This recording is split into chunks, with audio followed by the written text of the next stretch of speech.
Well, thank you everybody for coming. I have a little something to say. Annika and I are so excited to welcome you guys back, or to Belly Up Theater Company, and to welcome you to the Casey Giolito, Guy Carson, Nadir Bonke, Corey Riggs, Joseph Herndon, Mary Grad, Molly Carter, Michael Carter, Martin Carter, Stephen Carter, Eileen and Gerard Carter, Mary Warren, Diane Scooty, Elizabeth Campbell, Sandy, Kylie Stage. Woo! So tonight we're kicking off our new series called Belly Up Workshops, and we're just super passionate about new work and giving it a space to be heard aloud and worked on and given an audience to give feedback on it. What else? We really want to encourage discussion amongst artists about new and process work, while of course keeping up the Belly Up tradition of making theater a party and fun and casual and enjoyable. And we want to hear what you, the audience, has to say about it. It's not about afterwards when we do a talk back. It's not about being right or coming up with super intellectual answers. It's about your raw reactions, thoughts, and feelings, which is super helpful in developing new work. Tonight we're going to be doing a reading of a new play called Hurt by Charlie Herndon. He started writing this play about a month ago, and it's really incredible to see what he's done in such a short amount of time. And afterwards, because it's a workshop, we'll be following up with a talk back after a little break. And be thinking about things while you're watching, about things that stick out to you, themes that you notice, characters that are compelling, etc., and most importantly, enjoy. And also, if you can, donate, please. We really want to keep putting on more events like this, and we want to keep a space open for people to come and congregate and meet and talk and hang out, and we can only do that with your support. We have QR codes. If you haven't seen the 100 that we have, they're all around, so check it out. And I'm going to let Charlie say a couple words before we begin. Or no, we nixed that. All right, let's do it. We're going to get right into the play, Okay. Woo! This is Hurt by Charlie Herndon. Characters. Atticus, a spry young man in his 20s who works in the nurse's office. Charlotte, a school nurse in her 30s, who's older than Atticus but incredibly youthful seeming. Jennifer, an imposing headmistress of the school in her 40s, impossibly ageless. James, a young tennis coach, 20s, fit, always wearing his tennis clothes. Therapist, a relaxing man, we can only hear him. Place, a private school in Los Angeles, located somewhere near Malibu. Our cast, Atticus will be played by Hunter McCoy, Charlotte by Charlotte Brown Carter, Jennifer by me, Annika Ramlow, James, played by Skylar Okerstrom Lang, therapist and stage directions read by Carter Montgomery, and in the first scene I'm going to do stage directions, but then it's all him. I know it hurts. You know. I'd quench that thirst. FKA Twigs, 2 weeks. Scene 1. A school nurse's office. In the center of the room is Atticus, a young man. He stares out a window while he talks to his therapist on a laptop over Zoom. I want you to try a grounding exercise with me. Okay. Close your eyes. They're closed. Now, 3 deep breaths.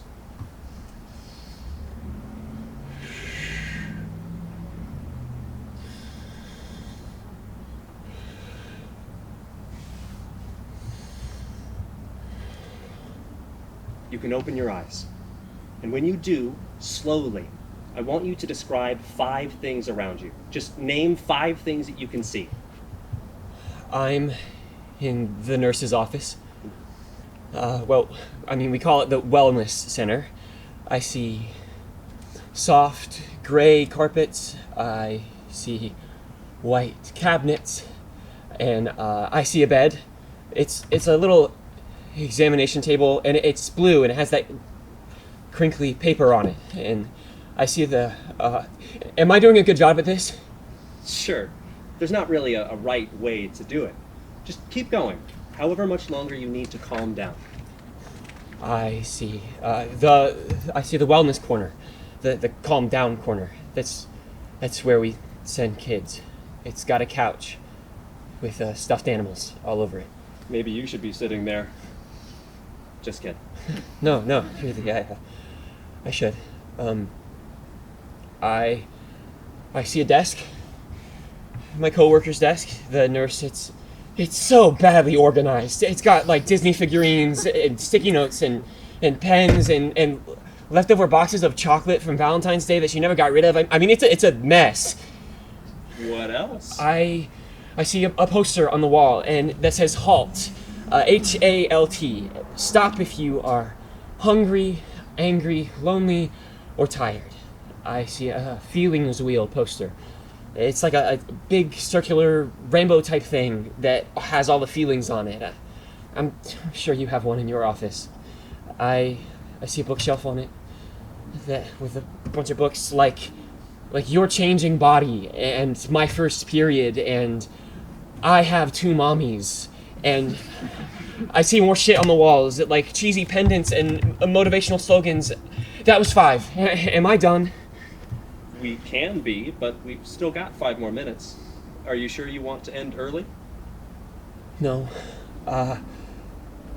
Behind the bookshelf, there's a whiteboard that gets taken out for sex ed class that at this point's all white and gray with writing that's faded and can't get off there.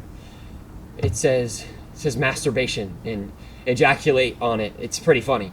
The kids can't see that always. It's tucked back in the corner there. And I guess I see a window. What's outside the window? A really beautiful view. It's a really beautiful day outside. You can see green rolling hills, but they're gold too, and these mountains and suburbs and suburbs built into the mountains, and all the mansions are built like white and neoclassical, but more like neo-Spanish, and not like white neoclassical they have in the South with the columns. And then behind the hills are big mountains, like the really big ones with jagged peaks, and even though it's spring here, all the way over there's snow. Closer to the window, there's a willow tree. There's some boys running around, playing on a swing on its branches. Wow. I mean, that's majestic. I've always wanted to make a trip down there. And then if you turn right, your head right, 90 degrees, you can see skyscrapers. And if you turn it another 90 degrees, you can see the Pacific. And if I were to step outside right now, I would feel the breeze. And with it comes the morning fog, the marine layer, and that we're high up above, so it's like we're sticking our heads above the clouds. Atticus. Wow, that's really wonderful. I mean, see, that should make you feel a little bit better. No, it doesn't. And that's okay. Well, there's still this offness about it. You can feel it everywhere, like it's so green and so gold, and the rays of sunlight are so strong, but it's all wrong. It's like it's sick. It's making me sick. And you don't believe me, do you? No, Atticus, I can understand you. Because it's just like there's no one in the world, not like a starving child in India or Africa or whatever could ever dream to see something like it. And I see it every day, and I feel sick. I think I'm gonna be sick. You know, in India and Africa, they have some pretty mountains too. But that's not the point. You're thinking all that, but what are you feeling? I mean, what all did you notice? And what did you feel in your body? What are you feeling now? Sorry, I'm just distracted. What's distracting you? There are these boys. They were playing by this willow tree by the canyon. It's these big two stiff cliffs, and they kind of squeezed into it, and kind of makes like a vulva shape in the mountains. And now they're gone, and I can't really tell if they went in there. maybe we need to get you to do another grounding exercise to make you worry less. Do you want to end the call? Yeah, I gotta go. Sorry, see you next week. He closes the laptop shut right as his coworker, Charlotte, enters. Oops. Sorry, was I interrupting something? No, not at all. Are you sure you weren't on a Zoom call? A Zoom call just now? No, I wasn't. I'm not anymore. It wasn't important. Not important. Get out of here. Whatever you need to do is important. I do need the office, though, for work. Yeah, no, I'm all yours now. Whatever you need me to do. Well, I always need you to do something, but actually not this moment. Have a chocolate. We have so much left over from Valentine's Day. Ooh, and there's kebab from that Armenian place in the teacher's lounge from the shareholders meeting. It's so good. She takes one of her months-old Valentine's Day chocolates off her desk. Coconut. I'm good. What was the call about? Nothing. It's stupid. Not important. So mysterious. You know, you never tell us anything about yourself. I've told you things. I've told you I'm from the East Coast. Ugh, been there. Loved it. So many trees. And remind me, you are going to grad school? Eventually, I'm applying. Right now? No, next application cycle. The fall. They make it really hard. Well, there's no rush, right? No rush. Besides, you're so young. Yeah. And it's hard to leave here as a place. God, the environment, it's just, I mean, the mental health benefits for one, if that's something that's ever of concern for you at all. James, the tennis coach, enters. He's no bullshit and to the point. Hey, can I get an ice pack? Someone got hit with a ball. Oh, no. Yes, I have an ice pack with your name all over it. Anything else? Can I actually get one of those Rice Krispie treats? Yeah, of course. We have so many treats to help yourself. You know, I have been thinking about taking tennis lessons lately. Did you hear what they're saying on Walkie? Something about junior high boys? Oh, no. I gotta go help this kid. He dips. What was he talking about? He's new, right? Well, he's been here the same amount of time as you. So new. I don't know. Neither of you talk much about yourselves or about anything. You know, I don't mean to never tell you anything about myself. We can sort of, if you want, you know, hang out outside of work. Like using my Disney season passes, hang out outside of work? Whoa! Tempting. While they talk about this, Charlotte reaches for her walkie-talkie and turns it on. It sounds like incoherent garble. Can you understand what they're saying at all? They're saying something about Strider, Asher, and Rowan? I think I know where they are. This might be... I think those boys might get into trouble. Okay, well then tell them something then. Wait. Does this mean I have to go to administration? Blackout. Scene 2. Around the table at the nurse's office. Atticus and the head of school, Jennifer, have a health and safety meeting. Atticus looks just about ready to crawl out of his skin. Mr. Ford. Atticus is fine. Just for us grown-ups. Us grown-ups, right. Can you make me some tea or something? You know, for my wellness. Of course. Atticus does this in the little wellness center snack station. Where are you from again? I have some family here, but I'm more from the East Coast. I went to college at Duke. That's right. Yeah. Splendid.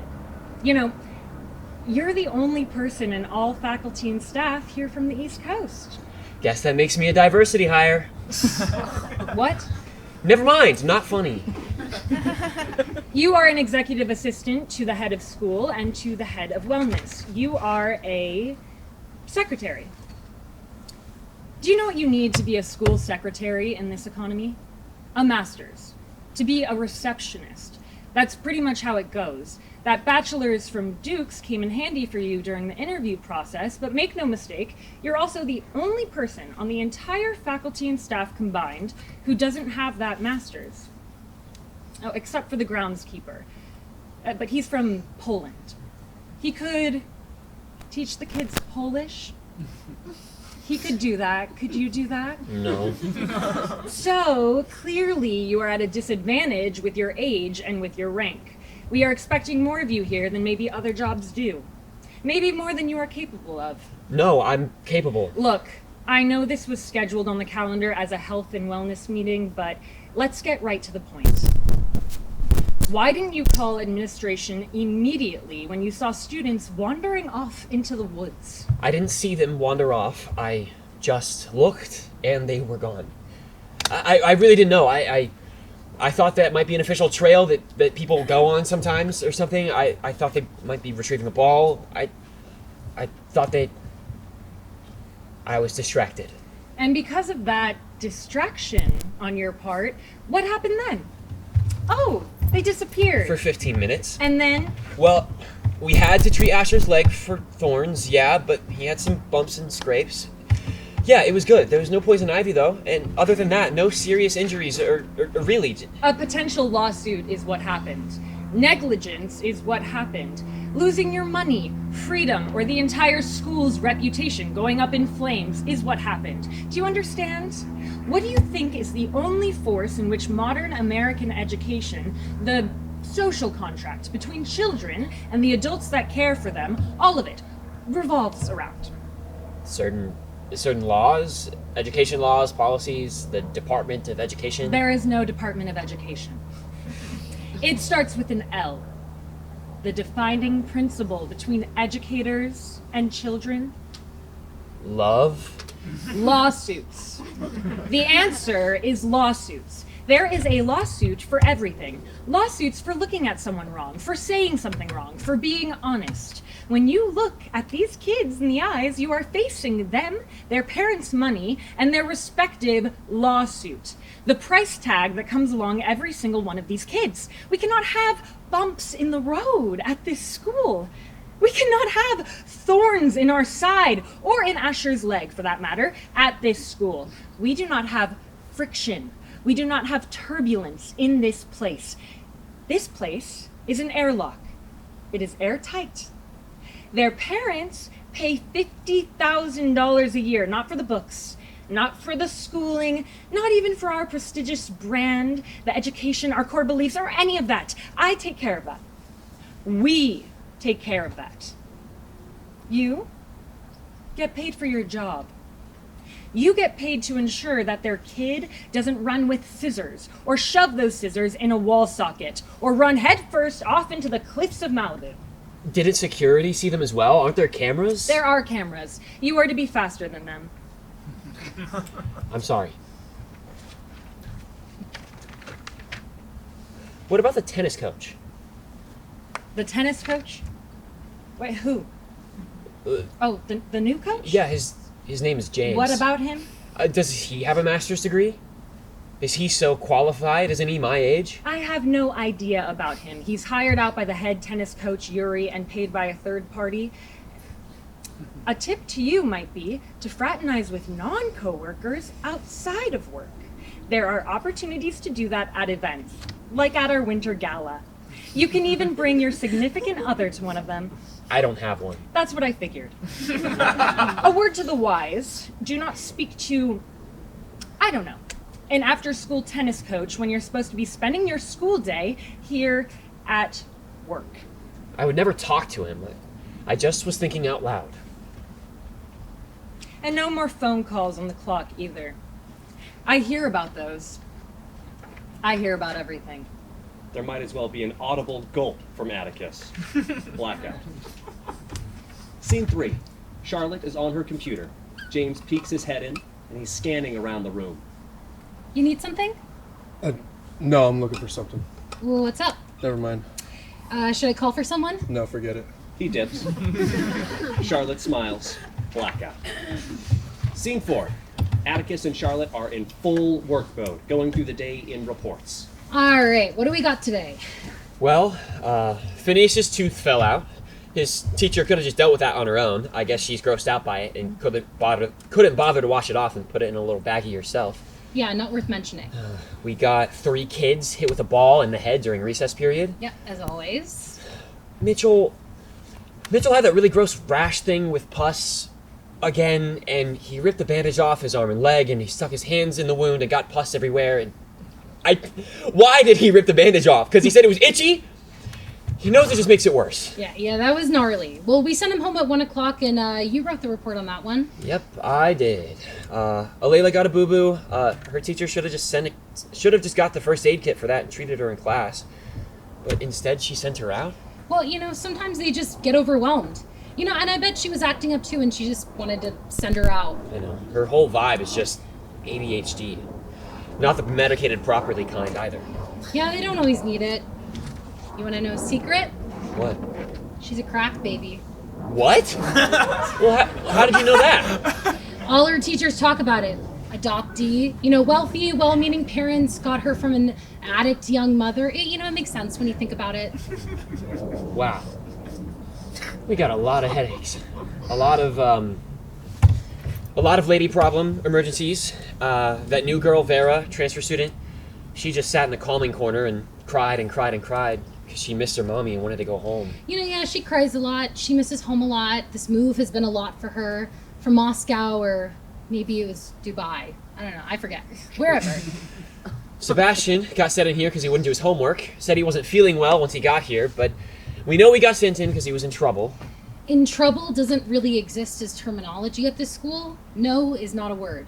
Man, how do you do it? Do what? Act like they're having a real problem when they're not. You do this thing. You're so patient with them. Well, of course I am. How do you expect them to get better? Well, I don't know. On a certain level, isn't there value to not acknowledging a sensation a kid is having when it's completely overblown? Or when they just, want something from you? But if you acknowledge it, it gets better so much more quickly. All you have to say is, "Oh no, a headache. Come here, I'll make it better." That voice! Aw, here, an ice pack. I'll make it better. No. It's, "Here's an ice pack for you, and you're on your way. There you go." No one wants to be patronized. People who are hurt don't want to be patronized. I'm not patronizing them. It's just like how the customer is always right even when they're not. They're not customers. They call them clientele in the shareholder meetings. Did your parents just give you everything you want when you were little, like these parents do? No, but they listen to my problems. Did yours? No, definitely not, no. They just told me to work harder. Oh.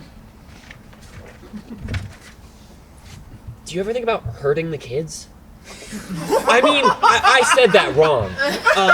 Do you ever think about the kids getting hurt in accidents? Like us, unintentionally hurting them? Or, I don't know, even if I'm shooting a hoop on the basketball court during free play with them and it bounces off the wrong way and just, takes someone out. Hits someone's head and then it fucking bends all the way backwards. I mean, it can hit someone hard enough. Or do you ever think of, accidentally hurting them when you're trying to treat them? Do you ever worry about messing up your job? No. Not really. Really? I think about them getting hurt all the time. All the time. I mean, probably because we get to see them hurt all day, every day. And we hear them screaming and watch them crying with blood coming out of their faces and noses and every part of them. And pissing all over themselves. Lyle came to us not even having a health emergency today. He just pissed his pants. And yet, their little bones seal back up quick and they can be bended every which way. It's kind of amazing. They're all cartilage. I feel like it's a miracle every day people aren't getting constantly hurt. They are, but really hurt. I hate to be morbid. I really do. Where is this all coming from? Before this job, I interned in college. I've tried a little bit of everything medical, but when I tried to learn blood drawing, phlebotomy, I just could never get the needle in there right when we were doing it. And even if it was a fairly veiny person, I could still manage to miss the vein every single time. And people say they didn't mind it, but when it's a needle jabbed into your arm the wrong way, they mind. Well, you don't have to do any phlebotomy here, or go back to school, if you do. If. All you might have to do is the odd EpiPen injection, and we can practice that. You can practice needles on me anytime. No. Or CPR on a child, or a Heimlich maneuver. I saw you give a demonstration to the whole faculty on how to do that during orientation weekend. But those were dummies. Not real tiny rib cages you can break if you do it wrong. If you don't think you're cut out for the job, why are you in the medical field? Well, that's not what I'm saying. I was just wondering if you ever get scared and you get these kinds of thoughts. That's all. Not really any at all. No, maybe just keep practicing mindfulness and all that, and mental health and wellness and all of that. That's your job, wellness. Of course. Besides, I just give you the chill parts of this job. Like, there are chill parts of this job. Like what? Ice packs. All you have to do is give out ice packs. James, for example, he always famously needs them. Well, some news. I was told by administration not to talk too much to the help that come after school. Why? He's a distraction, apparently. That's not what he is. What is he then? I don't know. Lonely, for one, just like you are. Charlotte busies herself with her computer. Blackout. Scene 5. Atticus is just there in the nurse's office, alone again. No one around, and no one looking. He does what he usually does when Charlotte isn't around. He opens up the snack drawer of sugary goods. While he does paperwork, he eats a Rice Krispie treat. He opens a box of nurse supplies saying, "For type 1 diabetics," and eats a bag of Oreos out of it. Finally, he eyes Charlotte's box of many months-old chocolates, and he eats 2 of them. His face stuffed with sugary things, he consumes gluttonously and turns in terror when he hears someone opening the door. Do you know where the nurse is? Are you the nurse or two? He sees Atticus. Atticus has cookie crumbs all over his face like an 8-year-old. No. What's up? Well, what do you need? I work here in the nurse's office with Charlotte. Oh, so I'm the executive assistant to the head of the School of Wellness. so not a nurse? No, apparently not. I could be though. I was supposed to be. I was supposed to be a lot of things. Cool, whatever. Can I get an ice pack? Yes, you may. Do you not think I can hand out ice packs if I'm not a nurse? I never said that. Just what kind of person works in a nurse's office and isn't a nurse? These are all. They're all just labels. I am heavily considering going to nursing school. I also was on track for many years to go to medical school. I completed pre-med at Duke. Or I could become an AT, athletic trainer for elite schools and their teams, like this one, like your team. Like I said, I could be a nurse if I wanted. Then why don't you just do it then? I don't know. I'm not really asking about all that. Just can I please have an ice pack? Atticus gives him the ice pack. Is it for the kid? No, it's not for that. What is it for then? None of your business. Sorry, I just want to make it all better, but I'm not the nurse, I guess. I gotta go practice. I have a whole lesson to teach today. Did you watch the movie Challengers?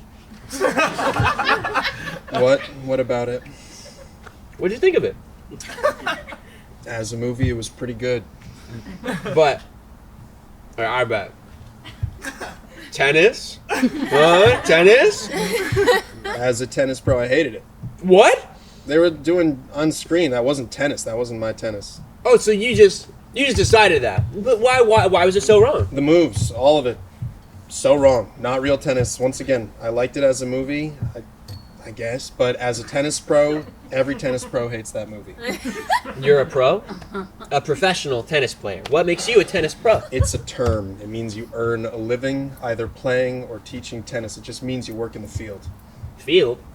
I thought it was a court. Oh my god. Fucking dork. Did it really get in the way of your enjoyment of the movie that much? I mean, I like the acting. I'm also an actor. James realizes he's slipped up. He's actually shared something about himself at work. It's just a side Well, gig. who's like that's so exciting. Like, who's your favorite actor then? Who do you want to be? I get a young, like, Heath Ledger vibe. I don't like those actors.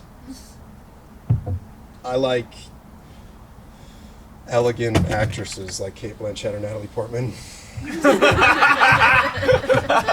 Oh, Those are all great choices. I like guy actors too, like 90s Keanu Reeves and River Phoenix.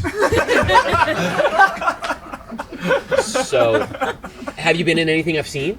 James groans and walks out of the room altogether. Blackout. Scene 6. Atticus alone in the office. James enters with a slight sense of urgency not previously present. Where is she? Sure you're not looking for me? It's the pain. I've had it for longer. It's still bothering me. Do you know how to treat like a blood vessel in your eye that's burst? A sty? Come here, let me see. James shows him his eye. It's red. I'd really prefer if the nurse took a look at it. It's nothing personal. It's just I think it's an emergency. I already told you, she's just not in right now. It really hurts. I'm gonna pull the trigger. I'm gonna go to ER. Well, if it's that bad, I can't hurt it. Come closer to me now. Come. James does, reluctantly. We deal with this with something called a warm compress. He assembles a warm compress. His hands shake, but he does his best as he dampens hand towels with warm water. What are you doing? Why are your hands shaking? Are you nervous? I'm just gonna hold this up against the sty area. He moves to compress the eye area. Fuck off! That's my fucking eyeball, Yeah, dude! and it's really fucking red and bloody, so just let me get in there. Close your left eye, I'll press this against it. No, do not get close! Wait a minute, no! It's too much pressure! You're gonna pop it! I don't know, yeah!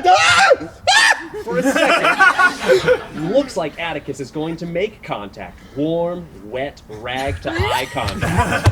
Indistinguishable, James screams and screams. I didn't even touch you! I didn't even touch you yet! You did! I You hovered did! it No, above. I felt it! I'll make it better. No, I'll make it better. believe Trust me! me. Believe me, you touched me! Trust me! Trust I me! absolutely don't! Do it yourself! Press it against your eye. No, that's not clean. You touched it. It could get my eye infected. I'm gonna have to take my eye out. It's not nearly that bad. Just hold it.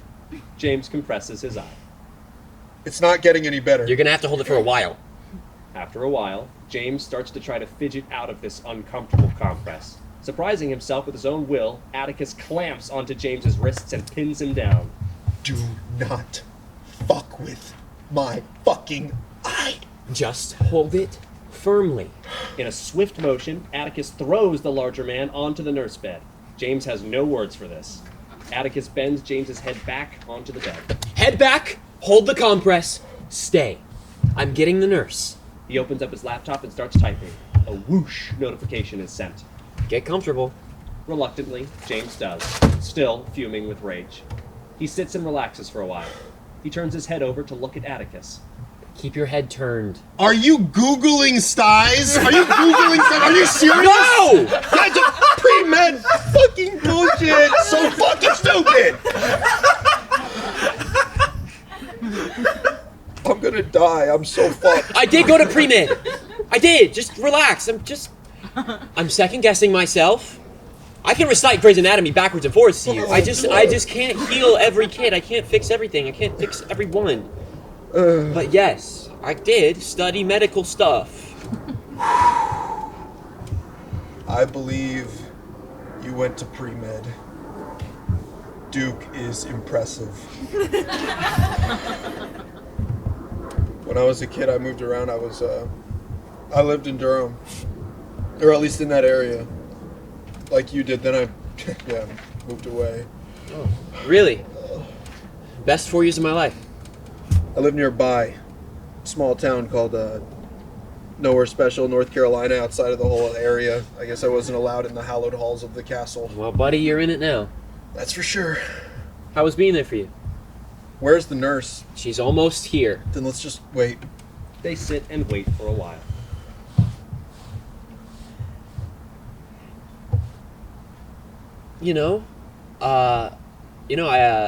I saw your Instagram. Really? Yeah. Well, I saw all your acting pictures and what? That's not really something I would show people at work. And I saw the photo shoot you did. I'm like, dude, that was amazing. Yeah, I model sometimes. It's amazing. Dude, that one photo with I think I recognize that photographer, Matthias Dominique. Yeah, he's a friend. He's great. You're friends with him? Fucking, wow. He's like if David LaChapelle met Warhol, and they met Robert Mapplethorpe, and they all like fucked and had a baby. I guess. Yeah, I used to date this guy.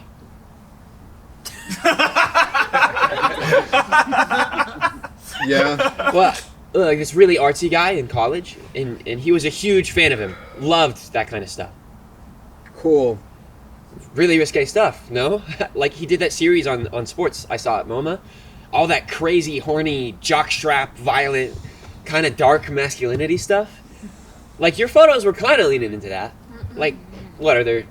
There's some photos in there where he puts you in a jockstrap too. I guess there aren't jockstraps in tennis. Can we stop talking about this? Did you do more stuff? Like, did he make you do a tennis photo shoot? That'd be perfect. Stop talking about this. Shut the fuck up and don't fucking touch me again either, ever. It's just a fucking gig, dude. Drop it. It's a gig. They sit in silence. We can hear Charlotte's footsteps coming down the hallway and hear her opening the door. Blackout. Scene 7. Charlotte, James, and Atticus sit around the table. James is still using the compress. James seems to be calming down. He's wrapped up in Charlotte's nurse's office blanket. It's patterned with Disney princesses.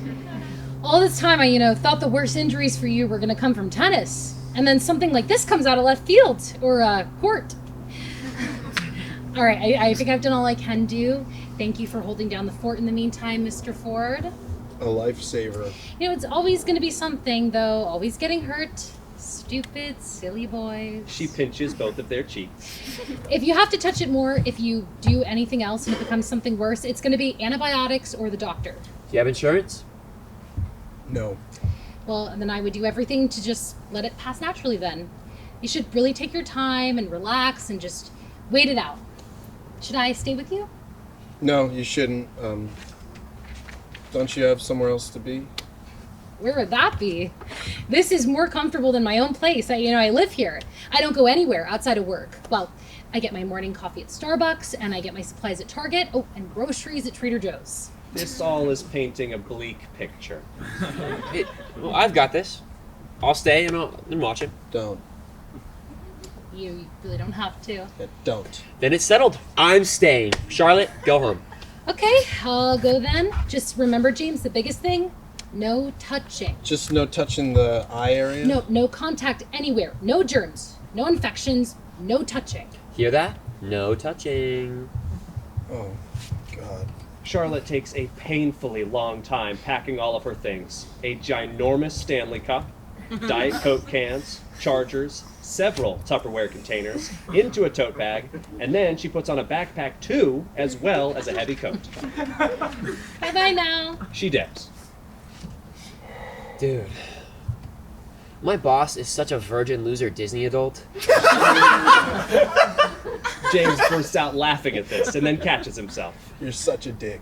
I'm sorry. I'm right though. She gives off I don't know, adult virgin vibes, like Christian vibes, like horse girl vibes, like raised by her grandparents vibes. Oh. Very Pollyanna-ish. I like her. Bro, you're so mean. She's so nice to you, and you're so mean saying that just now. Oh, I'm not mean. Her life seems great. I want that life. She grew up near Malibu. She's probably happier than I'll ever be. I envy how empty her brain is. You can't envy somebody for something like that. Yes, I can. People here have amazing lives. They wake up in a white mansion and only see the inside of a black SUV, and then they're here in Eden. And then they're off doing pony riding lessons. Horse girl pony riding lessons. Okay, I'm a little bit mean. All right, well, I'm fucking Princess Cinderella then. You better not be mean to me. He pulls the princess blanket tight around himself. It's cute. Well, what about your boss? Yuri, right? Yuri. Dude, he's something else. Yeah, he's pretty amazing. And a good boss. Nice guy underneath it all. I always see him walking around campus, glistening in the sun, in his tracksuit and his silver ponytail, looking all regal and royal. And he's in his 50s and he's fucking fit, dude. Like he's jacked. Yeah, he's in good shape. Yeah, like a former Olympian. Pretty awesome guy. Why do you think he ended up here, teaching junior high tennis? Same reason any of us are here. Good place to end up. He's got some crazy stories about escaping the Soviet Union and leaving their harsh, oppressive teams. You should ask him sometime. Or just look him up on Wikipedia. What's he like as a boss? Kind, warm, really sweet with the kids despite being, scary, I bet you are too. I guess. No. I mean, everyone talks about it. You're a really good tennis coach. Thanks.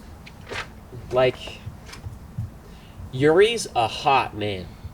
He could like do whatever to me, and I would let him. Stop. Just full stop. Dude, Stop it. Dude, like Yuri could fuck me. Oh my god. Come on, dude. Like, you've thought about it. The way you're talking about him right now, I know you have. That's my boss, dude. You've thought about it. You have. James shrugs. Yeah. What was it like being in Durham for you? It was all right. Not a lot of dating options, though. Same. I live by the schools, though. Lots of hot, closeted frat guys. Sounds like you did a lot of driving. Yeah, I would like hook up with guys on farms. On a tractor once. Dark times. Whoa. Hey, we're past that now. But you dated a guy, artsy guy. Maybe I knew him. Kind of a small world. Yeah. Senior year. Had my first boyfriend at 22. He was pretty great. Didn't work out though. He's off doing some PhD somewhere. Sounds smart. We broke up when I started to struggle my senior year. I was under so much stress, failing at school. I didn't make time for him. And whenever I could call home to my parents, I didn't really want to tell them about him. And they would just tell me, work harder. Did you? Work harder? I just barely graduated. And definitely in no shape to become a doctor. I came out here, I had an aunt and an uncle out west, and I figured I could hide out with them while I get more experience in the real world before applying to medical school. This place, the real world. Exactly. But I'm full-time here. I've got insurance, time off, benefits, 401k. There are worse gigs. That's how I feel about my job every day. Pays the bills. It's fulfilling. Beats waiting tables and shoving coffee over the counter and saying, here you go. I've never waited at a table. I always did internships in the summers in college and stuff. Lucky. Is it fun? It looks fun in the movies. No, So- no, it's not fun. You're always meant to be a doctor, sounds like. Always. Did you always play tennis? Mm-hmm. Since I was just as young as the kids I teach. And acting? You always had a thing for it? Yeah. Acting, music, making shit, whatever I really liked it. Yeah. Being in front of the camera? Videos? Like, yeah, I mean, I've been in some friends' music videos or YouTube videos. Or, Like the kind of videos that are on your page. The other page.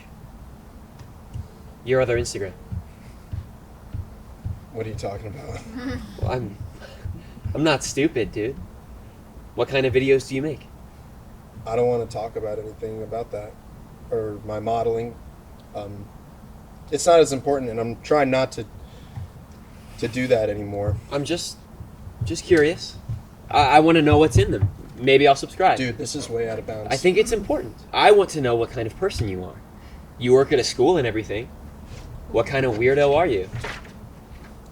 the videos that I sell online to people on my private alt account are just, wait for it, it's just me jerking off. Jerking off for strangers on the internet. I'm sure you're familiar with the concept. And spare me, you fucking cop. If you've seen Robert Mapplethorpe, I think you could handle my dick if you saw it. It's always just that? Always just that. Maybe I'll subscribe. Whatever. Maybe. Do it. I don't fucking care. Or maybe. Show me right now. Well, since I can't touch you, do it yourself. Yeah. I bet you would like that. No offense, you could look like 90s Brad Pitt right now and nothing would be happening. You're out of line, and my eye is bleeding. Really? Like, if I were to pull away this Disney princess blanket right now, I wouldn't see your boner sticking out of your tennis shorts. No, you fucking would not. Atticus grabs the blanket to pull it off, and James pulls back on it. They get into a tug of war. Stop! It was a suggestion. I'm not saying anything. I just think your dick might be hard. That's all. If I jerk off right now, you do not want to see what happens, you fucking faggot, vermin vulture. Because if I jerk off and I come and I accidentally shoot cum into my eye, what if I get pink eye? I will then have pink eye in one eye and a moderate to severe sty in another. I will be blind. They will have to remove both of my eyeballs permanently. I will be blinded for life, and you and your faggotry will be solely responsible.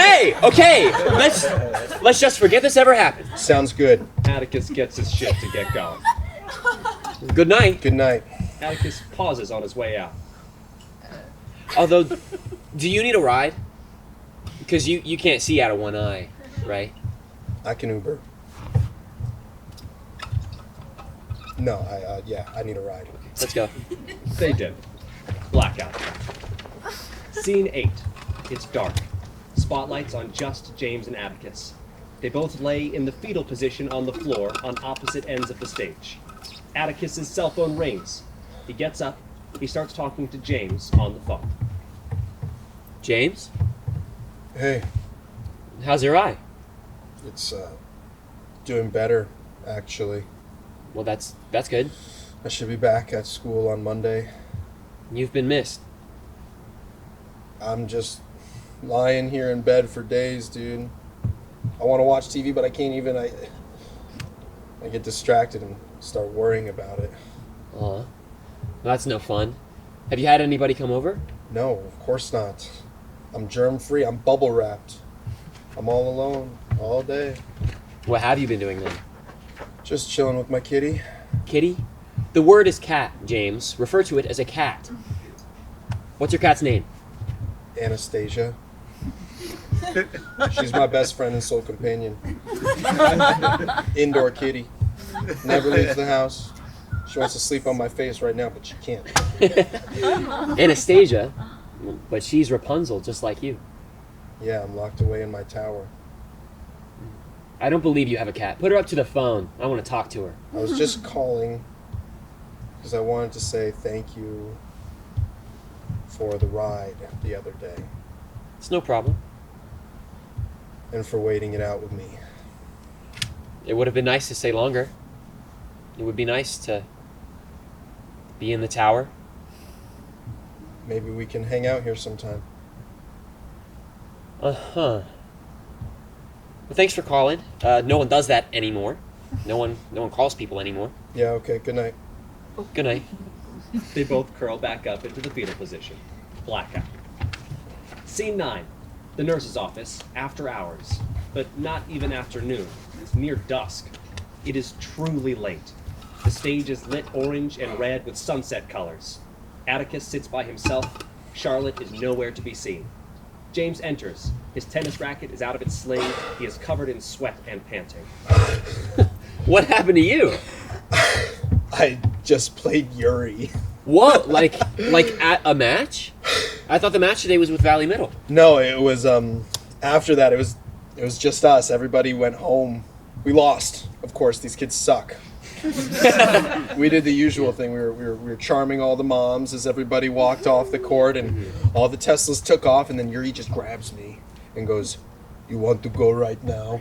Just the two of us, huh?" That's crazy, dude. That never happens. Yeah, he never does this with anyone. I never use my racket for anything these days except running drills with the kids and playing myself, and then suddenly he chose me. Me. I've never seen anything like it. What was he like? The dude's an Olympian, or Greek, like Russian god. He was relentless. I mean, it was close the entire time. Really? Was he holding back? Come on. Was he holding back? Yeah, I mean, probably was. I know him so well at this point now. Yeah, he always holds back. And he's getting old. There are ways his body can't quite keep up with mine. I mean, he can't run the distance a 26-year-old guy can, but that doesn't matter. But after a bit of warming up, it was like something was kicking in inside him. There was something in his eyes. Oh, I might throw up, but no, I'm fine. Atticus grabs the trash can just in case. Fuck yeah. Did you win? That was the thing. Honestly, I thought I could have, but there was this kindness I saw in his eyes while we were playing, and I realized this is the sweetest thing he's done for me. This is the kindest thing anyone's ever done for me in a long time, in a while. You know, he always tells the kids, there's nothing you should want to do more than surpass your teacher. That is his most important belief. And these pussy-ass kids always say, we don't know we wouldn't want to beat our coach. And he yells at them and he says, of course you should. You should always want to beat your coach. Could you? No, I couldn't fucking beat him. Oh, but I wanted to. And that's what he wanted. But, you see, I wore him out. I made him happy. I saw the glint of sun in his eyes, and when it set just now, it was the happiest I had ever seen him. This is the happiest I've ever seen you. I feel fucking amazing. Yeah, I just played Yuri. God, it made me feel something. Him playing me and trying to win.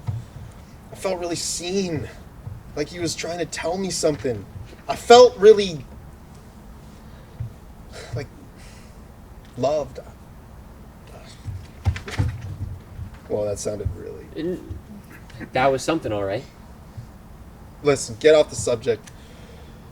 He's a close person to me. He's one of the few people in my life that even sticks around or cares about fucking anything, even if he shows it differently. Wait, what are you even doing? Why are you still here? Oh, me? I don't know. I was just caught up. Sometimes I lose track of time and spend hours on my phone. Here? After work? Waiting out traffic, or waiting in traffic, or in my car after I've gotten home and I'm waiting in the driveway, or in bed for hours after I'm home from work. Whoa. Who's the real loser adult virgin? Not so much a virgin, heavy on the loser. I'm joking. But when is the last time, when you got laid? The fuck kind of question is that? I go out, I get laid, I go to the club. The club? What club? I go to Tenants of the Trees. You go to Tenants? You? Yeah, I go to Tenants. That's my place. I mean, so do I. You just never see me there. When? Last night. Last night, I went to the Tenants of the Trees, and I had sex with a model. And I took him home. A model? On a school Bullshit, night. you fucking liar! I think your eye is. My eye. Wait, what? My eyes what? Wait, My eyes what? Wait, look at me. You only just got over the sty. You really shouldn't have moved around so much. Let me see the eye. The blood vessel could burst again. Stop grabbing my head like that. Stop grabbing my head. Look at me. I'm just turning your neck a little, just getting a little closer and trying to see. Don't touch me like that. Don't touch me. I told you I don't like being I touched. have to look. Don't fucking twist my neck. How am I supposed to help you? It's like I can't help anyone. Yeah, you're damn right you can't help anyone. You want to know what being hurt is like? Do you? He grabs Atticus by the back of the neck like he's a dog. He does so easily. Atticus is frozen. And now you know. He lets off. Atticus rubs the back of his sore neck.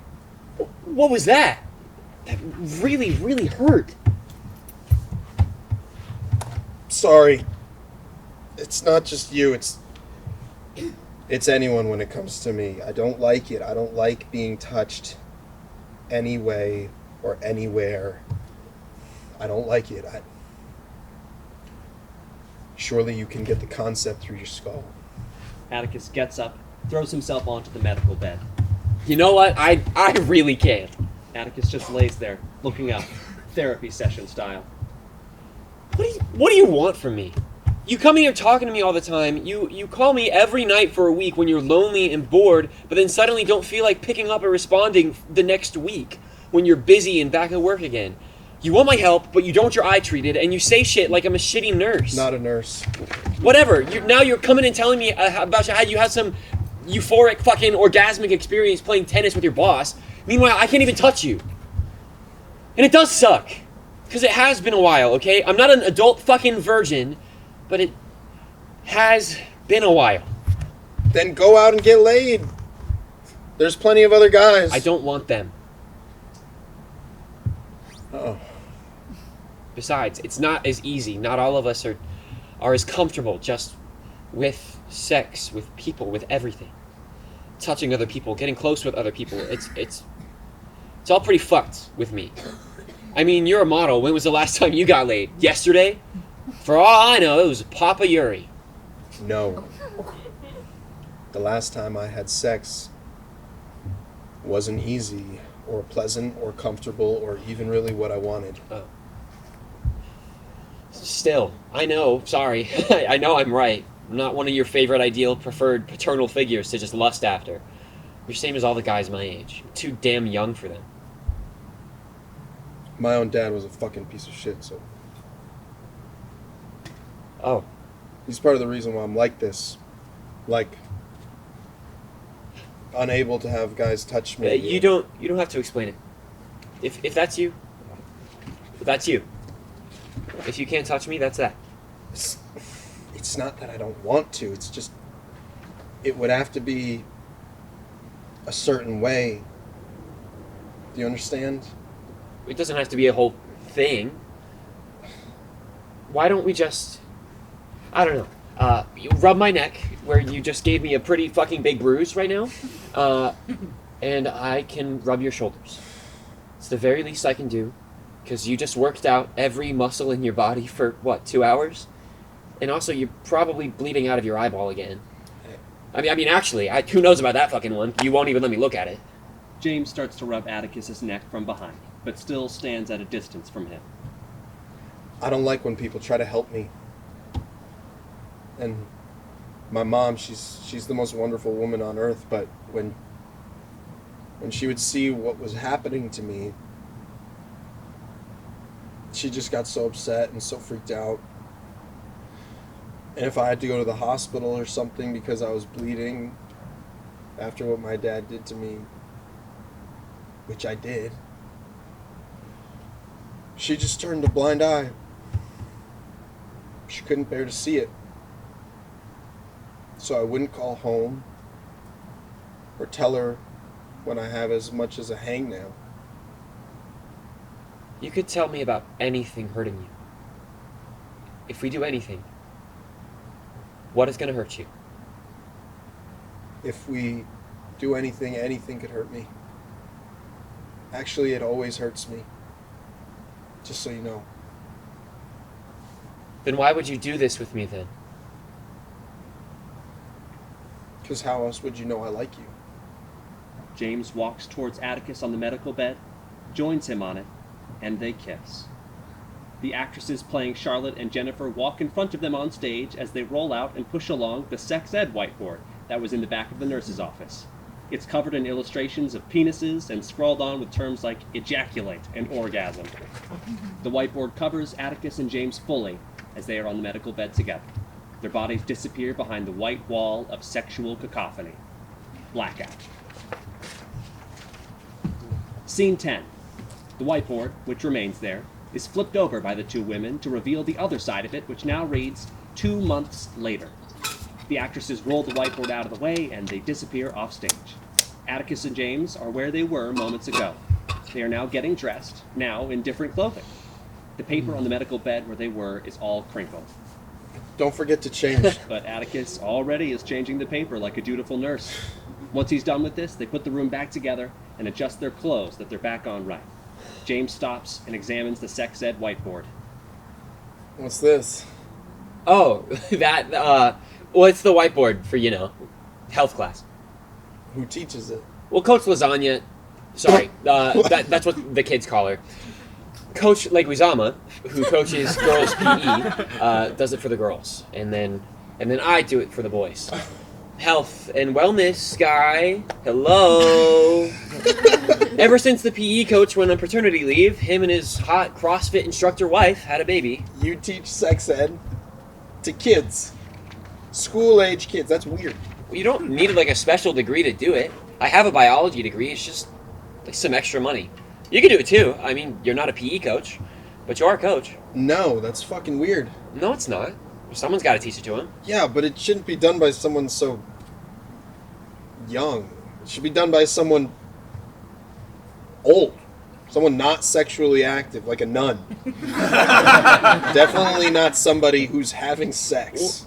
Well, I don't bring that into conversation. I don't talk about sex. I don't talk about the sex I'm having. I talk about theoretical sex in the abstract. Just like I don't tell anyone at work about us. I just theoretically am a human outside of my job. Well, just keep your life and your job separate, I guess. Do you want to sleep over at mine again tonight? Maybe. I don't sleep well. Your cat's always waking me up. She bats me in the face. Fair enough. But maybe. I'll let you know. But the answer is always yes. They leave the room, James first, then after a delay, Atticus. Blackout. Scene 11. Atticus and Charlotte eat salads on their lunch break. They eat quietly for a while until Atticus speaks up. You're right. Trader Joe's. Always. I got the Chinese chicken salad. You know, and there's so many sweets left over too from Teacher Appreciation Week. These parents, they're trying to fatten me up. Hey, we don't use language like that at the Wellness Center. Some people have bigger bodies and some people have smaller bodies, okay? And some people hurt their bodies trying to change them. I'm sorry. That wasn't speaking with kindness. I won't talk that way around kids. You know, what has gotten into you? This is not our school's core values at all. What's up with you lately? You're like different. I don't know what it is. Have you ever been in love? In love? Yeah. Is that an excuse? You never talk about anyone. I'm not so sure what it is yet. When? Like this happened 2 months ago. That's so exciting. I mean, someone to go on dates with, someone to go to the all-school fundraising gala with. Definitely not that. That would be funny though. How do you know if it's only been 2 months? I don't know. You just know. And you never have been? No. You know, this time of year is when all the weddings are happening too. You know, I'm always the bridesmaid, never the... You know how it goes. Yeah, it'll happen for you eventually. Who is it? That's the thing. It's too early to get into all that. I don't know if it'll last. Does they, whoever it is, you know, feel like right? They have a job, so that's something. Kind of a rarity in this town anyways. You know, look, I'm not too picky either, but you gotta have some higher standards than that. Well, it's not that they're perfect in every way. It's more what attracts me to them. Well, what attracts you? You understand attraction to someone, right? Yes, more than you would know. With them, it's an immediate protectiveness I feel over them. Like there's a fragility to them. And then I think in the bigger scheme of it all, between us, there's this good feeling that washes over me that's so present and that feels so fragile too. That feeling like it could go away at any time. And that's how I think I know. Then why don't you think you can bring them around? That very fragility. Not wanting to wound someone. Being capable of it and just not wanting to do it. I mean, I hate to shatter your fairy tale view of love, but not everything's like this school, a fairy tale. It's just... like, people are fucked up. We can't always censor our language, our lives, everything about ourselves to these kids. And this person is like that. You know, maybe the kids know more than you think. Sebastian came in here yesterday after he threw up and he didn't want to go home. And we told him, Sebby, if it's throw up, it's an automatic go home. Mm-hmm, that's right. And then he said, I don't want to go home. My daddy and my mommy are never home. I want to stay at school. They're always off in some different country or on set with the Kardashians. And then when Miss Goebel asked Harry what his favorite movie was yesterday, he said, it's when my family fights. When they do that, it's the most entertaining movie I've ever seen. Everyone in the class laughed, but it's always the class clown that's got the most pain. Some of these kids have some troubles at home, big time, and you never know. This person, it's different, though. He's really fucked up. Like, the stuff that's gone on with him, he's been telling me about it. It's some backwater Texas chainsaw shit. He? Forget. It's fine. He drops it. I know a thing or two about people from when I was your age. I saw a lot in the field. This is different than how people get hurt and how you treat them in nursing school. Yeah, this wasn't at nursing school. This is when I was a nurse after school. I thought you always stayed local. I was at the CDC before in Atlanta. Well, you doing at the CDC. Infectious Diseases Unit. Bet you were great at it, just like here. Aw, thanks. But that job was tough, though. Yeah, I bet. There were so many cases that came in all the time of HIV, and then, even a few years back, new infections were just exploding. Shit. And it was hard to help people after a while. Why? HIV was comorbid with drug use, prostitution, so many things. You really just saw people getting infected left and right. Isn't that the point of public health? Education? You studied public health too. Isn't the point that they don't know how to prevent it? They just didn't know themselves? Yeah, absolutely, but it doesn't make it any easier. To do what? To see people hurting themselves day in and day out. Atticus plays with his food. What do you mean by people hurting themselves? Drugs, disease, this and that.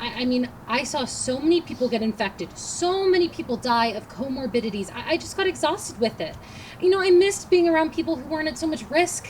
Maybe that's why I'm so late to love. I saw what people went through and I just wondered, is it worth it? I hope you don't think those people weren't paying consequences or something like that. Paying consequences for love. Those people were suffering. And I didn't want to be around it anymore. I wanted to be in a place of life, not of death. Don't mistake me. I love getting to be here. This place, it's like a house made of love. The walls are made of love. You can hear the voices of the children singing in the choir room. They've been doing it for the last 100 years. Yeah, it's a beautiful place. And now I can just drive home and see my parents in Malibu every weekend. It's home. Yeah, it's great. I could be happy here. I am happy here. It really is great. That's why you shouldn't feel afraid to be with whoever you want to be here. Have a little, workplace romance even. What? Oh, come on. It's super common. We have Mr. and Mrs. Daniels, so many married couples on faculty. It's a family school. Well, what do you mean? I'm not dating a coworker. Sure, you're not. I have no idea what you're talking about. What are you talking about? People hear things and see things around the office, like a modern romance. A very modern romance. Like Jim and Pam. Jennifer doesn't want me to have anything of the sort. Oh, that's right. What is her concern? I don't know. I don't even know what she would say. It could really be that bad. I don't know. You just talk to her. I think I need to talk to someone else first. Promise me, you won't make a thing of this. I'll try. I'm invoking patient confidentiality. I will do no harm. You really shouldn't be so defensive all the time, Mr. Ford. You have work to do. Since when did you call me Mr. Ford? Just started now, I guess. Atticus is left frozen there and confused while toying with his food, a bit shocked. Charlotte gets back on her computer, a blackout. Scene 12. A few hours later, after school, both Atticus and James pace around the room. Worst case scenario. I don't want worst case scenario. I think it's best case scenario if we move on. We had sex at the school. It's something we did. A couple times. Yeah, so several times. Just don't bring it up if people are saying rumors about us. Don't bring up that part of the story. Rumors are just rumors. You don't understand. There are cameras. Where? Well, I don't know. I don't know if they're real or where they are or how many or how much or if it's just there to threaten the kids. But so we don't know if there's any in this room? Even if there's not, it's still a problem. For me, for you. Why are you trying to freak me out? People here like us. We're not in trouble because no one found out. Anything on a school campus even a comment, even grabbing a kid's arm too hard or patting someone on the shoulder is all wrapped up in red tape. So anything that breaks their fancy little illusion is sex offender status. And we're not exactly fan favorites at the school. We're not exactly a married couple, and this isn't the 70s when, I don't know, teachers could date their students. Everything we do is in the lens of the fucking surveillance state, dude. We're not dating students. What the fuck is wrong It was with just you an implying example of that how of things me? used to be so crazy and free love in the 70s. Don't see how that's relevant. Because that's not all we did. There's also what you're doing, what you did. What did I do to The you? videos you do. I did those. Past tense. So rich coming from you. You're always saying how you keep your life so private from your work, but shit like this comes up. It comes back around. Maybe to you it does. Maybe that's something you care so much about. They're videos on a niche part of the internet that only lonely guys with too much time on their hands watch. Guys like you. You seem to really care about the few videos I did. Some of them didn't even have my face. It wasn't really work I was proud of. And it didn't pay the big bucks. And everyone's done something like that at some point. Modeling, anything. They won't care about me. No one does. Maybe in the world you're living in, you're in a pretty world, but this is the real one. Shit comes with consequences. That you're the ruler of, apparently. Don't let your daddy issues get in the way of this. I know. Any male authority figure tells you one thing, you have to freak the fuck out. But at the same time, it's what you want, right? To be told what to do? What the fuck? I'm not freaking out over nothing. Those weren't the only videos. Those were the only videos. It's just shit jobs I do. Low-hanging fruit, doggy chow. No, the other night, I saw some. Videos? Online, what, you were watching videos last night just looking for me? Yes, there are nights that I often just sit and I watch porn for hours. People do this, it's a thing. Did you subscribe? Those weren't the only videos. Others popped up on my feed. It was something that just appeared. It's like the algorithm just knows what I want. It was you, James. No, it wasn't. Looked like you. What? Fucking. You were like fucking on camera, and I could see your face. That's not right then. I don't know if they were real. I don't know if I was tripping out. I don't know if it was deep faked or just a lookalike. I know for sure you would have just given me a straight up answer and tell me right now whether it was you or not. How would you know any of this either way? Show me. Just I can't show find me it. them. I can't. I had a lot of tabs open. It got How lost. many tabs of porn did you have open? A lot. Then I guess we'll never know. You just said you only ever jerked off on camera. only You ever lied. did that. I only ever did that. Big dicks. What? There were dicks in the video. Big, huge dicks. I saw them. And ever since I saw them, I can't stop seeing them. I dream of them.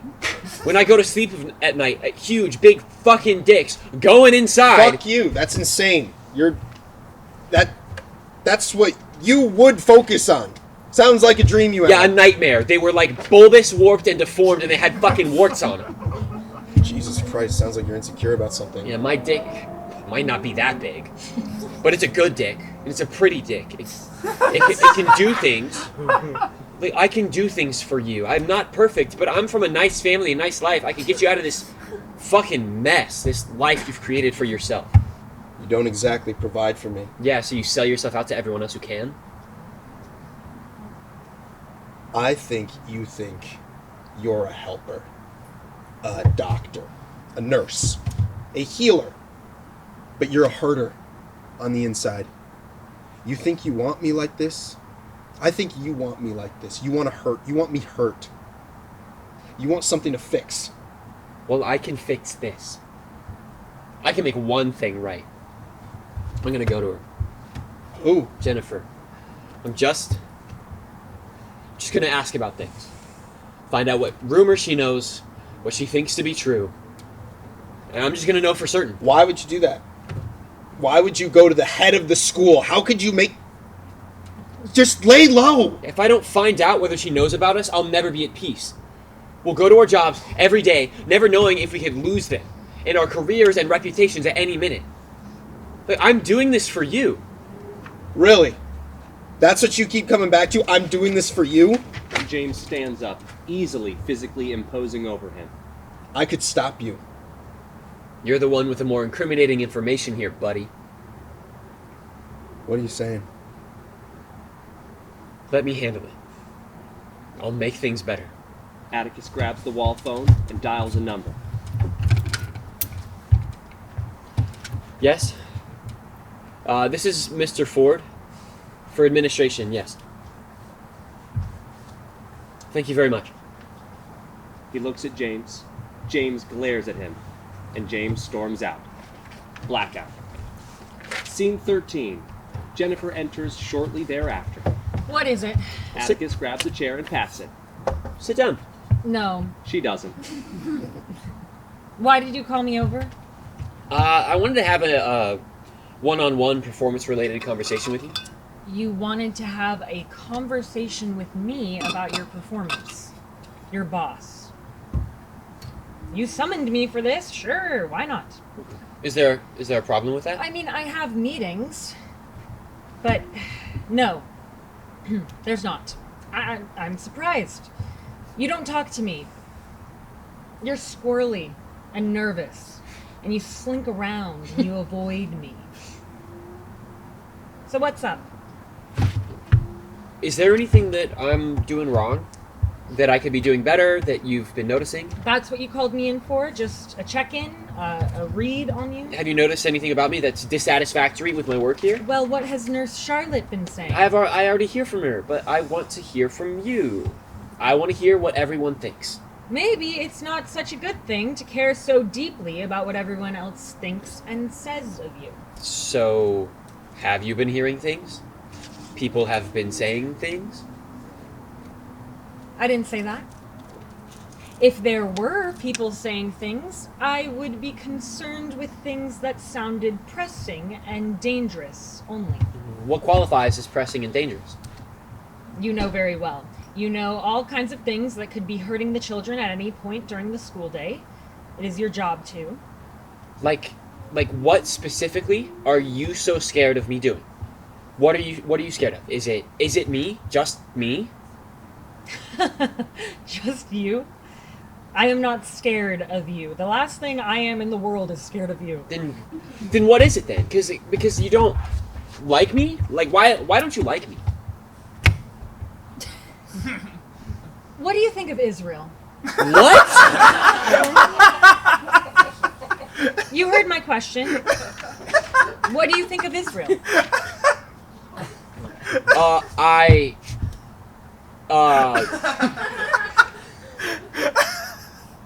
There's no way that I could possibly answer this question in a way that wouldn't affect my employment. I wasn't asking your politics, but you are being very forthright with me right now. So, I think I'm very sympathetic to all victims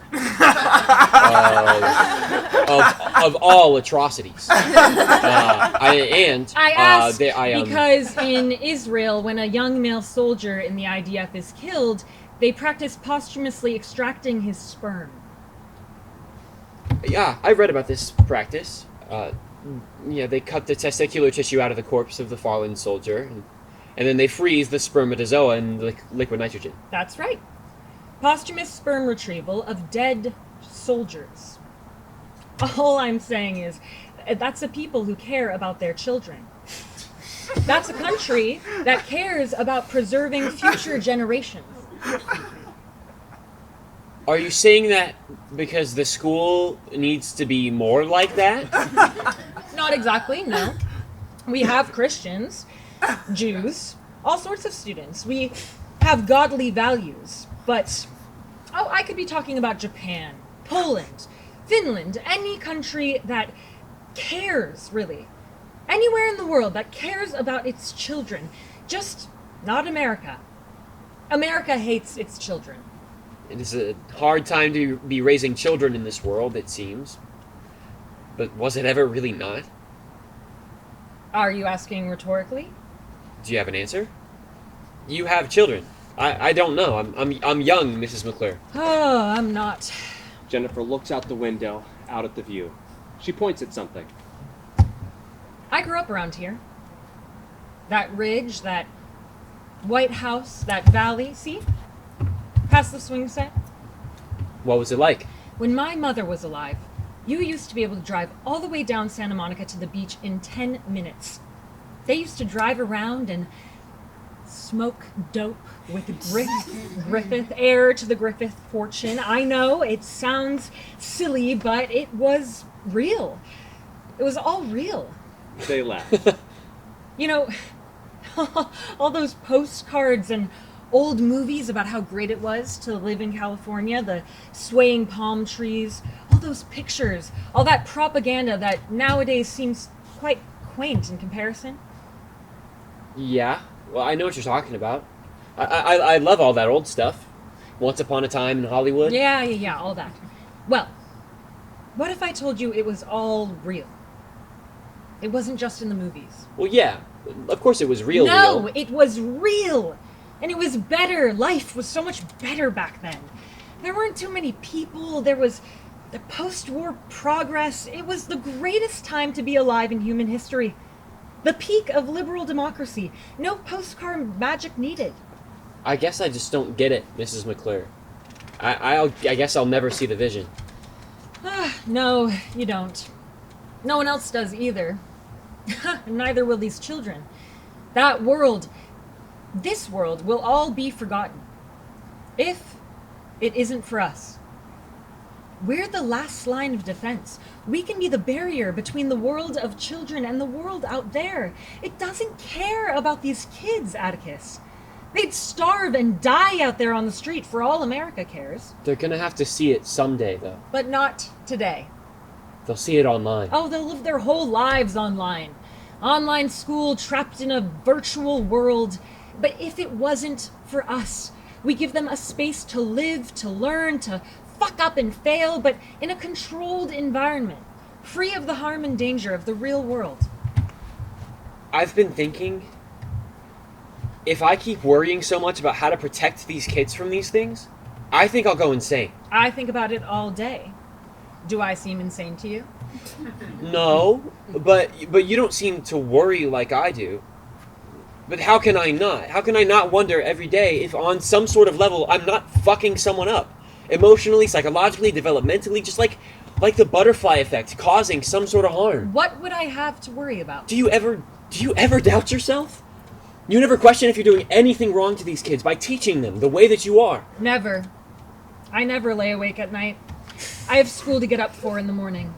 Never questioning your own morals. That's like the definition of evil. Oh, look around, Mr. Ford. Does Malibu look like hell to you? Her face glows red with light from the window.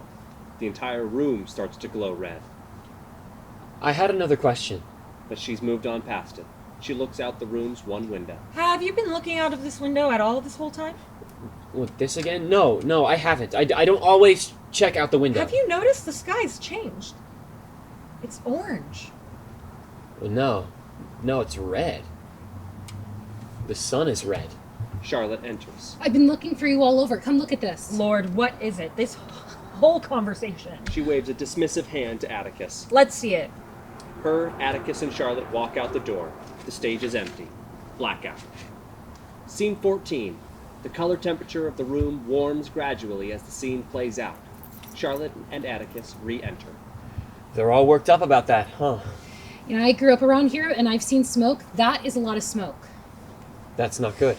James enters, sees Atticus. He only addresses Charlotte. You see that? Yeah.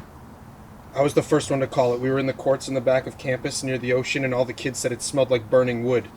Some of them were coughing. Like the kind that they do in the wellness centers? Sometimes it's fake coughing. They can be dramatic sometimes, too. No, it's a serious health concern. Well, everything happening right now is a serious health concern. Atticus puts his hand on his chest and feels his heart beating, registers the stress. Charlotte speaks to James. Call practice now. I already did. And tell Yuri to call any matches today. I think we have no choice. Just a precaution. Jennifer re-enters. She has a phone in one hand and is dialing it. She sees James. Oh, good. Okay. All health and wellness staff, radio them to close all PE and outdoor related events today, too. Switch to a health day. We can, for health class today, just kind of chill out instead, watch a movie. Jennifer's phone is going off. She's getting a barrage of texts. She looks down at her phone. She updates them all in real time. We'll tell all the teachers they can wait and do indoor fun stuff in the classroom while we wait for them to get picked up. Actually, For some of them, we're going to be moving them to the gymnasium while we assume bad weather conditions. Wait, they're already getting picked up? James breaks and finally addresses Atticus. Just do what she says. You're not from here. You don't know how bad things can get. James, looks like your day is canceled. Just go home. Okay. James looks at Atticus, concerned for him. Actually, I'll stick around a few more. Charlotte orders Atticus, hands him a binder. Get the red binder that's got all of our rosters on it and all of our emergency plans. We're gonna start hearing parents call for their kids any minute. What? People are getting called right now? Jennifer lowers her phone to address them. Ugh, I should have been dealing with all of this 10 minutes ago. We already got a call from Country Christian Day School down the street that they're evacuating. Sorry, we couldn't reach you. You were busy. Jennifer glares at Atticus. I got distracted. They already started? The cars are already lining up. Every phone in the office goes off. Wall phone. Atticus, James, and Charlotte are all receiving text notifications, pacing nervously and trying to mitigate these as they converse. Atticus looks at whose name is calling on the landline. Send them to voicemail. I'm already on the phone with someone. With the fire department? No, my daughter's daycare. Hi. Yes, I want to talk to Sam. Put her on the phone. Hi, honey. Esmeralda's going to be taking you home. No. There was a big fire near the ocean. Yeah, so everyone's going to go home now. She steps outside to have the rest of the phone call. Charlotte, Atticus, and James are all on their phones texting their families. Everyone paces nervously. Charlotte looks out the window. How can you tell that this one is different? The plume is big and it's white. That means it's just starting and it's catching fast. Jennifer re-enters, coughing. Oh, Jesus, it's bad out there. Okay, you know the drill. Stand in the auditorium with everybody and take attendance. She hands both Atticus and James a walkie and takes off. Your job is to just go to the auditorium and call names while people get picked up. All bus riders must be accounted for in the binder, and then we're getting them on the bus, and then we're the only medics on staff, so we're... Last man out. Grab all the inhalers, too. Atticus starts to collect them. He turns to James. Are you sure you want to stay here? I have nothing to say to you. I'm gonna leave you two alone for a minute. She leaves, but they say nothing to each other. James stares down Atticus for a long time. Nothing? Nothing. Go. Not really what I wanted to hear from you. Nothing ever works out just how you want. If something happens, I just want you to know. I don't care. No one here cares about you. Did you hear them? You're expendable. You're just the help, like I am. You always were. James leaves and Atticus watches him. Atticus leaves. Blackout. Scene 15. A red room. Atticus re-enters. He tears through his red binder. Come on. He red pens it. He tears through pages. The walkie crackles and Jennifer is on the channel. Atticus, where are you? Charlotte also comes on the walkie channel. We're down to 15 students at pickup. Over. The phone starts going off. James enters. We hear the loud sound of a helicopter. Atticus flips through the binder. Double check. The names. The names. Where did he go? He sees a name in the binder and stops. He keels over to throw up in the trash can. His back turned to the audience. He's throwing up, panicking. Something trying to get out of his body desperately. Charlotte enters, sees Atticus keeled over. Oh my god, what's happening? It's bad. I'm sorry. We've been looking all over campus. We've got to close up. We can't do that. James enters. I got most of them loaded up on the late bus, the last 15. I think I'm gonna go. He sees Atticus and the knocked over trash can that his vomit has now spilled out of. Fuck, what the hell is happening? Why did you leave the auditorium? Charlotte helps clean Atticus. Come on, let's get you cleaned up. There was an error in my binder. In my run-throughs of the students. Charlotte walkies Jennifer. Hold up, we're in wellness. He's saying there is an error. Are there any remaining parents in line? Negative, just the bus riders. There are still students. What? Hold the late bus. Hold them there. Copy that. What is the air? Charlotte jostles Atticus. What is the error? There's... The blistering sound of the helicopters overhead cut him off. Oh God. What is that? They're landing helicopters in the field by the court to pick up and drop off water. It's getting crazy out there. The field. We've got to check there. No, security's already swept the field, and now they're leaving. Do you understand? If there's somebody left, we have to find them. They've got to be outdoors. Who? Jennifer enters the room. Atticus catches his breath while she dispatches. All right, the late bus is loaded up.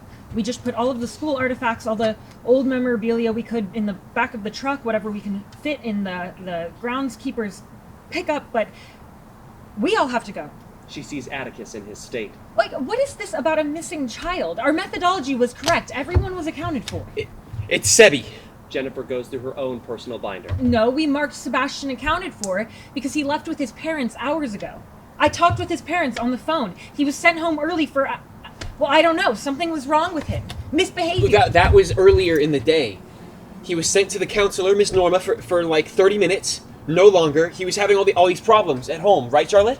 Right? He still went home. You called his parents. They yelled at him. They gave him a talking to, but they didn't pick him up. They were supposed to hours before the fire happened. What happened?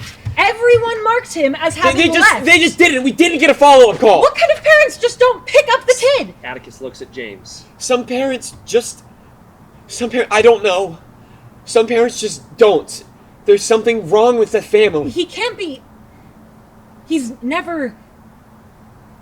can't have run and hid. Not here. No, dial them. I already tried several times. Dial them. He does, and hands the landline to Jennifer. While he dials, the walkie goes off. The last bus just left. Oh, without my permission. They had to. Damn it! We cannot assume that he did not leave at 11:45 with his parents. What did he do? He ran away? He was supposed to leave. Miss Norma said on the radio he was walking from her office to the front office. Well, where is Miss Norma? We saw her leave, right? She's in traffic getting the fuck out of here, just like anyone else is. It's backed up for miles, and there's no signal out here in the mountains that she's going through. He didn't walk from Miss Norma's office to the main office. There's no proof anywhere.